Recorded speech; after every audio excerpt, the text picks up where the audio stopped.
খেজুরির কামারদাতে সমবায় নির্বাচনে গেরুয়া ঝড়ে ধরা সাই তৃণমূল ও বামপন্থীরা। সকাল থেকে কড়া নিরাপত্তায় কামারদার সমবায় কৃষি উন্নয়ন সমিতির ডেলিগেট নির্বাচনে ভোট গ্রহণ পর্ব চলে। ভোট গ্রহণ শেষে ভোট গণনা হয়। তাতে দেখা যায় সবকটি আসনেই বিজেপি সমর্থিত প্রার্থীরা জয়ী হয়েছেন। এই সমিতিতে মোট ৩৫৫ জন ভোটার। শুক্রবার ভোটগান ২৮৫টি ভোট পড়েছিল। মোট ১২টি আসনের মধ্যে সবকটি আসনই বিজেপি জয়ী। এই জয়লাভের পর জয়ী প্রার্থীরা এবং সমর্থকেরা জয়োল্লাসে মেতে ওঠে।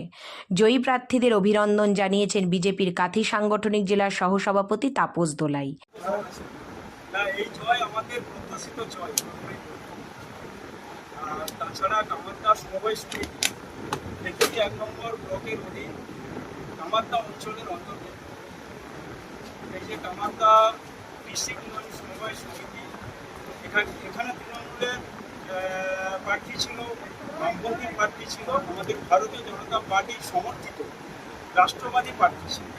এখানে ত্রিমুখী লড়াই ছিল ঠিকই, কিন্তু এই জয় আমাদের প্রত্যাশিত, কারণ যে আমরা ভারতীয় জনতা পার্টি, বিশেষ করে খেজুরি বিধানসভার ১ নম্বর ব্লক, আমরা বাংলার দলের পক্ষ থেকে দেখিয়ে দিয়েছি যে এখানে বিজেপি ছাড়া খেজুরি বিধানসভার তৃণমূলের কোনো অস্তিত্ব নেই।